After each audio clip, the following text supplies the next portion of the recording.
ವೀಕ್ಷಕರಿಗೆ ಎಲ್ಲರಿಗೂ vehicles dealer ಚಾನೆಲ್ಗೆ ಸ್ವಾಗತ. ನಿಮ್ಮ ಯಾವುದೇ ರೀತಿಯ ವಾಹನಗಳು ಮಾರಾಟಕ್ಕೆ ಇದ್ದಲ್ಲಿ ಯಾವುದೇ ಬ್ರೋಕರ್ ಇಲ್ಲದೆ ನಮ್ಮ ಚಾನೆಲ್ ಮೂಲಕ ಗ್ರಾಹಕರಿಗೆ ನೇರ ಮಾರಾಟ ಮಾಡಲು ಸ್ಕ್ರೀನ್ ಮೇಲೆ ಕಾಣುತ್ತಿರುವ ನಂಬರ್ಗೆ ನಿಮ್ಮ ವಾಹನದ ಫೋಟೋಸ್ ಮತ್ತು ಡೀಟೇಲ್ಸನ್ನು ವಾಟ್ಸಪ್ ಮಾಡಿ.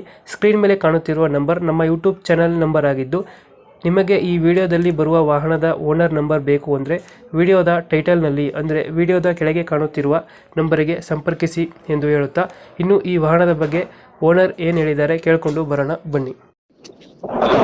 ಹಲೋ ನಮಸ್ತೆ, ಹೇಳಿ ಸರ್. ನಮಸ್ಕಾರ. ಇದೊಂದು ಚಾರ್ಲೆಟ್ ಸ್ಪಾರ್ಕ್ ಒಂದು ಗಾಡಿ ಕಳ್ಸ್ಕೊಟ್ಟಿದ್ರಲ್ಲ, ಹೌದು ಸರ್. 2009 ಮಾಡಲು ಓನರ್ ಎಷ್ಟಾಗಿದ್ರಣ? ಸೆಕೆಂಡ್ ಓನರ್ ಆಗಿದೆ. ಡಾಕ್ಯುಮೆಂಟ್ಸ್ ಎಲ್ಲ ಹೆಂಗಿದೆ? FC ಫ್ರೆಶ್ ಆಗಿ ಮಾಡಿಸ್ಕೊಡ್ತೀನಿ. ಇನ್ಸೂರೆನ್ಸ್ 3 ತಿಂಗಳಿದೆ. ಗಾಡಿ ರೇಟಿಂಗ್ ಎಷ್ಟಾಗಿದೆ ಇದು? ಸರ್ ಅದು 73,000 ನೋಡಿದೆ. Tyre condition? 70% ಟೈರ್ಸ್ ಇದೆ ಸರ್. ಇದು ಗಾಡಿದ ಫೀಚರ್ಸ್ ಏನು ಒಳಗಡೆ? AC ಪೋಸ್ಟರಿಂಗ್, AC ಪೋಸ್ಟರಿಂಗ್, ಸೆಂಟ್ರಲ್ ಲಾಕ್, ಸೆಂಟ್ರಲ್ ಸಿಸ್ಟಮ್ ಆಯ್ತಾನ? ಹಾ ಸಿಸ್ಟಮ್ ಐತೆ. ಮ್ಯೂಸಿಕ್ ಸಿಸ್ಟಮ್ ಟ್ರ್ಯಾಕಲ್ಲಿ ಬರುತ್ತಲ್ಲ ಅದೇ. ಟೈರ್ ಕಂಡೀಷನ್ ಚೆನ್ನಾಗಿದೆ? ಚೆನ್ನಾಗತ್ತೆ. ಎಷ್ಟು ಕೊಡುತ್ತೆ ಮೈಲೇಜ್ ಇದು ಗಾಡಿ? 20 ಬರುತ್ತೆ ಮೈಲೇಜ್. 20 ಕೊಡ್ತದೆ. ಪೆಟ್ರೋಲ್ ಅಲ್ಲ ಗಾಡಿ? ಹಾ ಪೆಟ್ರೋಲ್.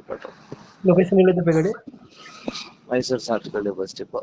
ಎಷ್ಟು ಹೇಳ್ತೀರಿ ಗಾಡಿಗೆ ರೇಟು? ಈ ಗಾಡಿಗೆ ರೇಟು 1,20,000 ಹೇಳ್ತಾ ಇದೀವಿ. ವೆಹಿಕಲ್ಸ್ ಎಲ್ಲ ಚೆನ್ನಾಗ್ ಕಡೆಯಿಂದ ಬಂದ್ರೆ ಡೆಡ್ ಫೈನಲ್ 1,10,000 ರೂಪಾಯಿ ಕೊಡ್ತೀನಿ. ಫ್ರೆಶ್ ಆಗಿ FC ಮಾಡಿಸ್ಕೊಡ್ತೀನಿ. FC ಪ್ಲಸ್ ಆಗಿ ಮಾಡಿಸ್ಕೊಡ್ತೀರಾ? 1,20 ಹೇಳ್ತೀರಾ, 10,000 ಬಿಡ್ತೀರಾ? 10,000 ಹೆಚ್ಚು ಕಮ್ಮಿ ಆಯ್ತು. 1,10 ಫೈನಲ್. ಲೊಕೇಶನ್ ಇಲ್ಲ ಅಂದ್ರೆ ಮೈಸೂರಲ್ಲ? Mysuru Sathagalli bus depot. Mysuru Sathagalli bus depot ಅಲ್ಲೇ ಲೋಕಲ್? ಇಲ್ಲೇ ಅಲ್ಲೇ ಆಯ್ತು. 1,10 ಫೈನಲ್. ಓಕೆ, ವೆಬ್ಸೈಟ್ ಮಾಡ್ತೀವಿ ಗಾಡಿ. ಆಯ್ತು. ನಮ್ಮ ಕಡೆಯಿಂದ ಬಂದ್ರೆ ನೆಗೋಶಿಯೇಟ್ ಮಾಡಿ ಗಾಡಿ ಕೊಡಿ. ಆಯ್ತು ಮೇಡಮ್.